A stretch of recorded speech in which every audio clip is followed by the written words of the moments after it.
What is up, Starseeds? I'm Sid, and today we are going to be talking about the use of music within spirituality and how, of course, music is medicine.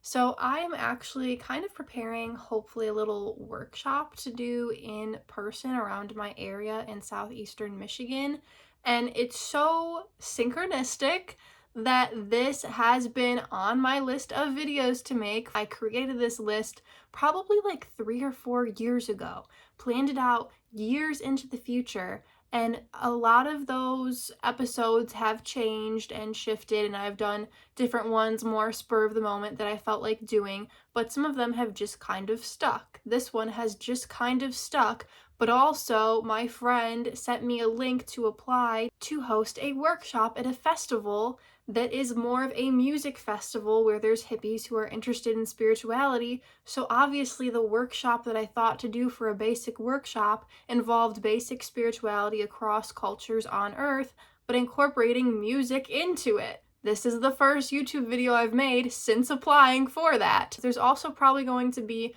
follow-up videos on this subject because there's a lot more we can deep dive into within this subject. So let's just talk about the basics of how music is medicine. You guys have probably heard that the Chinese character for music is within the Chinese character for medicine. And this is true. So the traditional Chinese character for music is also the traditional Chinese character for joy and pleasure. It looks like this. And then if you add the radical character, like the character that goes above all of the herb plant characters, the herb radical looks like this. So the medicine, the traditional Chinese medicine character looks like this. It is music with the herb radical on top of it. Now this is the traditional character for music and the traditional character for medicine. There's other characters now more specifically and more commonly used for music, and there's other more modern, more specific characters used for medicine, but that is the traditional symbol for them. So that's pretty cool. A little bit of music, a little bit of herbs, you got yourself some medicine. But if you think about it, it really is like the frequencies, the healing frequencies, that's medicine. Another interesting thing, gonna read off my notes here a little bit. Pythagoras recognized that the harmonious sounds that instruments create, they depend on this specific ratio from note to make them sound harmonious like this. There's really a method to the madness. Like there's a pattern here, and it's a ratio. It's a musical ratio. This actually led him to believe that everything is based off of numbers. Numbers structure the universe. They determine the movement of the planets and stars, which then influence our lives. The movement of the planets and stars, they create this music that you can't hear, but you can feel it. It affects your life whether you're conscious and aware of it or not. He also believed that certain sound frequencies, certain tunes, certain rhythms can heal certain things. Music obviously has healing effects. It stimulates the brain in certain ways that boosts neurotransmitters, so it slows neurodegeneration. It slows down Alzheimer's and things like this. It assists in rehabilitation too. Like if you've had a stroke or something, listening to music, it stimulates the brain in a way that is rehabilitating. Music can also obviously lower the blood pressure, lower the heart rate, lower your cortisol levels. This removes pain, or at least how you perceive pain. When you're listening to music, you don't feel as much in pain. It's similar to grounding and being outside, and a lot of that is because certain sound frequencies, 432 hertz, connect with the earth and with nature, and some are different. So obviously certain vibrations are going to be good at certain things. Music can also obviously induce trance. You're not supposed to listen to super hypnotic music while you're driving or operating heavy machinery. And many people would say that entering a trance-like state helps heal you spiritually, emotionally, and physically because they're all interconnected, right? Music that has repetitive loops that are slow and soothing creates a really meditative effect. Repetitive high tempo, usually like electronic EDM music loops, that creates like a hypnotic effect. And music can even alter your time perception. Certain sounds make you feel like you're slowing down, speeding up. Like it kind of gives you a mental visual of like when there are different gradual changes in the tempo or in the sound or something. Like any kind of gradual changes, if the music producer or DJ or whatever does it right, it alters your time perception. And obviously the actual sound frequencies used have specific effects depending on the frequencies. So let's talk about original tuning, the solfeggio frequency. Now we know do, re, mi, fa, sol, la, ti. It actually used to be do, re, mi, fa, sol, la, si, then it got changed to ti. But before that, we didn't have a ti or a si, and we didn't even have a do. It was unt, re, mi, fa, sol, la. So the unt got changed to do. We still have re, mi, fa, sol, la, but now we also added the si, or now ti. I always thought do came at the end of it too, like do, re, mi, fa, sol, la, ti, do, but the do is just the first do that you repeat in a loop. Maybe it was a Mary Poppins reference, I don't know. But also these frequencies, these unt, re, mi's, they correspond to certain vibrational frequencies in hertz. Unt or do is 369 hertz. Re is 417 hertz. Mi is 528 hertz. That's like love, heart chakra frequency is mi. Fa is 639 hertz. Sol is 741 hertz. And then la is 852 hertz. And now we have this C or T, which is 936 hertz. So these are all those numbers that we talked about in the Power of 369 video. All of them, they are 1, 4, and 7 mix matched into these different numbers. They are 2, 5, and 8 mix matched into these different numbers, and 3, 6, and 9 mix matched into these different numbers. They all add up to 3, 6, or 9 too. Go watch that video if you haven't already, but this is just like mind-boggling, and it even corresponds to music. The basic fundamentals of sound and instruments just comes naturally to us as humans. So music also used to be 432 hertz. This was like the baseline tuning of certain musical instruments. This is like the key that things were played in was aligned to this 432 hertz, which that is deeply connected to nature. It's not one of these 369 numbers. It actually does add up to 9, 4 plus 3 plus 2, but it's not like a 417 or anything like that. It's 432. It's more specific. It's a little different, but it has this amazing benefits. People talk about the benefits, especially in music and frequencies and vibrational and sound frequencies of 432 and also 528, that loving heart chakra one I mentioned. There's kind of a debate of like which one's better. It's like, you guys, we don't have to pick. They're both great, but music originally was in this 432 hertz range. Now, pretty recently, like in the last 80, 90 years, it got changed for the baseline of music to really be 440 hertz. People have talked about how the Rockefeller Foundation did this. I might deep dive into this and kind of see more of the background of just this fact in specific, that now music is more so the 440 hertz range, which is less in tune with nature and more just kind of like vibey kind of music. Obviously, you can still make music that is 432 hertz. It's just not as common anymore, and the 440 has been pushed for the mainstream. So now let's talk about these therapeutic sound frequencies, because you might hear me saying these numbers that have this 369 power, but what the heck does it mean, okay? And it's not just these 369 numbers that are important. All of these numbers are important and do things. It just so happens that these common ones, like certain vibrational tones that are better at doing specific things, like 147 hertz, is known to relieve pain. 369 hertz, the one that is the unt or the do frequency, it removes blockages for manifestation. 417 hertz clears trauma. 432 hertz, it connects with nature. It does so many other different things too, but that is my main association with it. 528 hertz, it's known for healing DNA. This is what you find when you search this online. I also, in my experience, in my opinion, find that it associates with love. When I talk about it, that's mainly what I'm thinking of, but it also does repair your DNA. 639 hertz, it harmonizes relationships. All of these do so many other things too, but that's its main thing.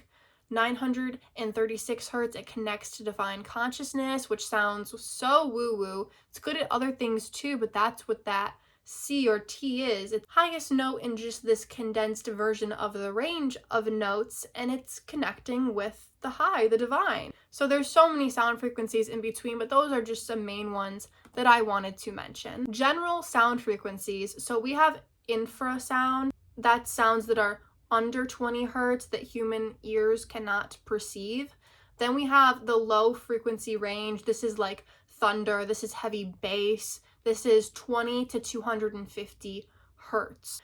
Mid-range is 250 to 2000 hertz. This is human speech. This is most instruments. Some instruments can be in that low frequency or high frequency range. I mean, some instruments can even be in the ranges that we can't hear, but we just wouldn't hear those frequencies, obviously. And then we have the high frequency range, which is 2000 to 20,000 hertz. Pretty big range there for the higher pitch noises that we hear, some animal noises, some technology noises. And then we also have the infrasound, so we don't hear this. It's over 2000 hertz. Human ears can't perceive it. Just wanted to kind of throw that out there. And I also want to clear up because I was kind of confused. I was trying to convert beats per minute, BPM, to hertz. And I was asking my boyfriend, because he is a DJ, he's into music production, he understands sound frequencies pretty well, and he's just a smart spiritual guy in general, so he helped me out with this concept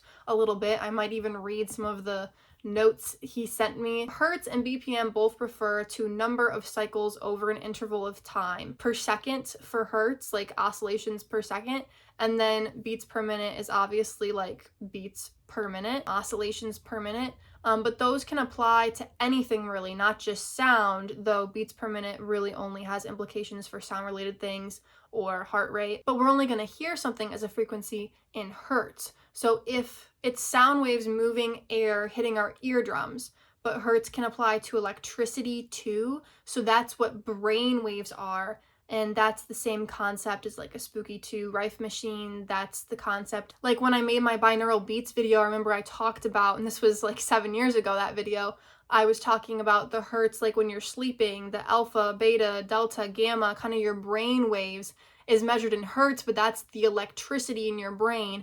That's not the sound frequencies hitting your eardrums. So that's kind of the difference there. And I got into that because I wanted to mention binaural beats. They are often used to induce deep trance, lucid dreams, astral travel. Those take 2 different sound frequencies, and then the tone you hear is the difference between those frequencies. Those can be really healing, really powerful sound wave healing vibrations. And it could be considered music. Like I listen to very pretty binaural beats sometimes that are music.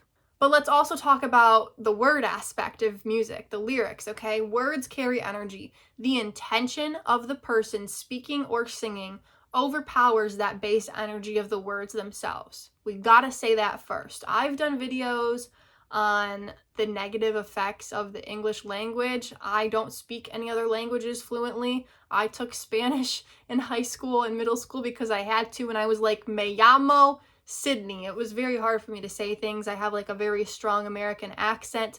You guys know this if you've seen my early YouTube videos. You know that I butcher words that are very embarrassing to me to this day, that I butcher sometimes. I do my best. I feel like I'm much better at it now after giving readings to people all over the world, and I can understand people who have very strong accents of all different kinds.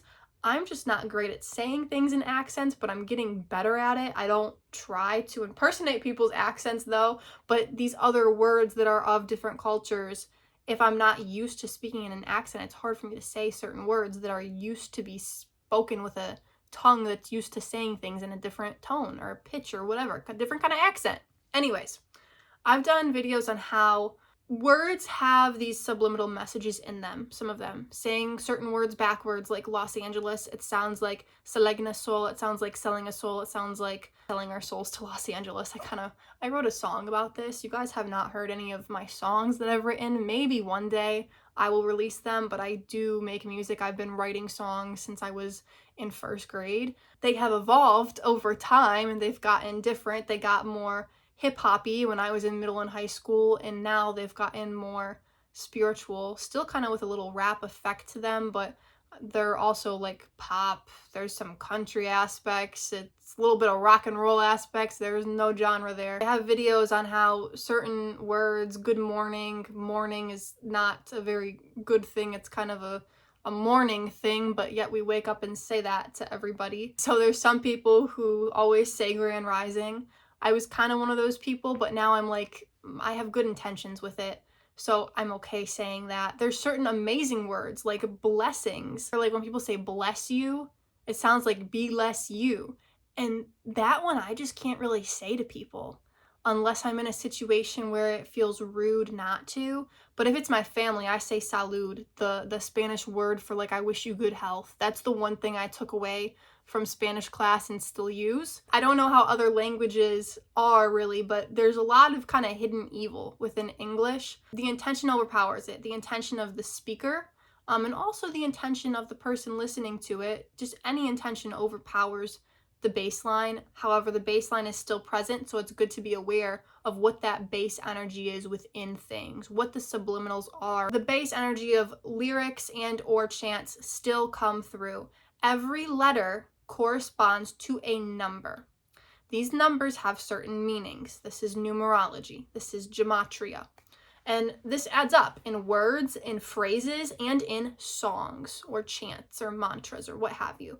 These numbers can also correspond to these frequencies, though. Because these frequencies have number value, obviously this is going to go into the numerology as well, but also if you're looking at the numerology and it's a number that corresponds to a well-known frequency, then the number is going to correspond to the frequency too. There is a alphanumeric table. I'll put it here on the screen for you. Pretty basic, okay? It goes 1 through 9. So letter I is number 9, and then you go to the 1 for J, etc. You can add up these letters to make words, to make phrases, to make whole entire songs. These base energies of letters, words, phrases contain subliminal messages of what the numbers represent, okay? Similar to how some songs played backwards have phrases in them, similar to how certain words have different meanings, and also this, alphanumeric correspondence to it too. So in numerology, I have videos on numerology. I'm just gonna go over really quick. 1 represents individuality,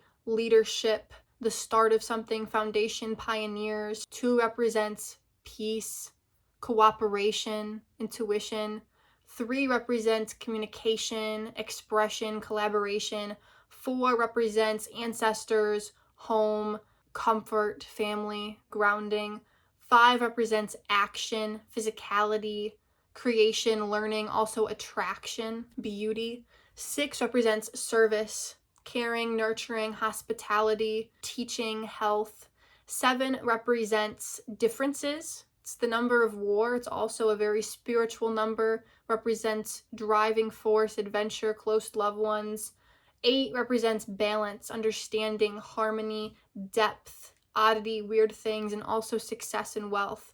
9 represents creation, power, luck, philosophy, humanitarianism, nomads. So I just want you guys to keep this in mind, that all of these different aspects of music mean something. If the music involves words, those words have certain energy. Obviously, the intention is going to overpower any gematria, numerology influence, but the words also in other ways have this energy about them too. Any beat, any instruments used, those have power and energy behind them, and also just kind of the baseline frequency sound behind all of that. If any, there's power, there's energy within that, and all of that combined makes hopefully a beautiful song, but it has energy with it. So we can use music and sounds to our advantage in spirituality. We're going to get into cultures around the world. That's really where I want to go with this. This was kind of the introduction. I read a book actually on how, especially Celtic, because I'm a mutt. I have so many different freaking areas of the world in my DNA. But Celts would beat on drums. Africans would beat on drums. So many different people would beat on drums. I have a little drum here. My mom got this when she traveled to Australia, to Sydney for work.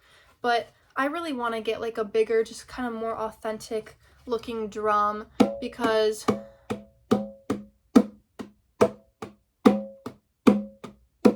I can just envision myself beating on a drum, having this repetitive loop, this kind of harmonious, just like raw energy about me, and it putting me in a trance-like state. Because if you beat and you yourself create a tempo repetitively, it can put you in this trance-like state.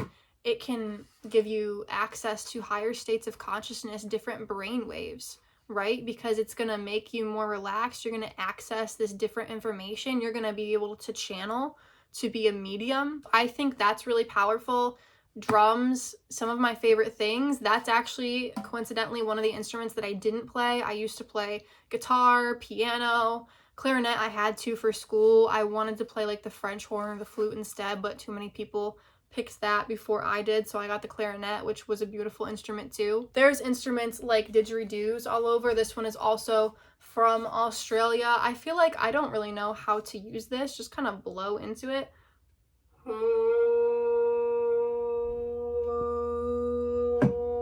It changes my pitch a little bit. I would like to research more how that works. I found this cool YouTube channel actually that is into all sorts of instruments, primarily didgeridoos, I'm gonna assume, based on their name and based on how much they talk about didgeridoos. But there's all sorts of cool instruments people use. I love when medicine women use maracas around people. I feel so called to just shake a freaking maraca around people sometimes, help align their chakras with that, with the frequency. But it's also like the visual, and you can visualize the sound frequencies penetrating them in certain areas. It's kind of like smudging yourself with something like sage or palo santo or incense or what have you. But I have other cool things. I made a video on bells. I've got a bell, honey. We love bells around here. Go watch my bell video if you haven't. They destroy the bells, and it was for a reason. We've got this little thumb piano, this little kalimba, which is just so pretty. You guys have probably seen this guy in my older YouTube videos, but this is a form of like a tongue drum because it has little grooves carved into it. They're cheaper than like a hands pan, which doesn't have grooves, but this used to be like my intro on YouTube, was a little tune I made with that. And then also I have a singing bowl. It's a Tibetan singing bowl. You just strike it and it makes a beautiful, beautiful pitch for really so long. Now they have crystal singing bowls, which I think can go even longer when you strike it. They're super expensive, but if it's all made out of crystal, I guess I understand why. I would love to research more though what certain people of certain cultures and certain countries around the world used for instruments, kind of the history of them. Drums like this feel more ancient to me, more primordial, more raw. I don't know. But thank you guys so much for watching this. Let me know if there's any other video topic ideas that you would like to see me do. Drop them in the comments down below. Drop any questions in the comments down below. If you are interested in an intuitive and astrological reading with me, I call them an Akashic Records reading just because I'm tapping into this, whatever you want to call this, the energy, the air. I don't know how to explain it. I call it the Akashic Records. I have videos on what that means to me if you're curious, but I do them on a donation basis still. That means I don't have a set price. I don't have a set time. I like to video chat with people, but I can also do a pre-recorded video or a typed email if you have couple specific questions that you want me to give you my take on, we can do that. I also do qhht and bqh, which means I relax you so you can tell me what scenes from past lives you are able to tap into, possibly if you can get that relaxed, or at least answer questions from what I call your higher self, when you get in more of this relaxed state and you can get these divine answers that usually seem pretty simple. That's usually the most truthful answers. So yeah, I also do just kind of spiritual counseling.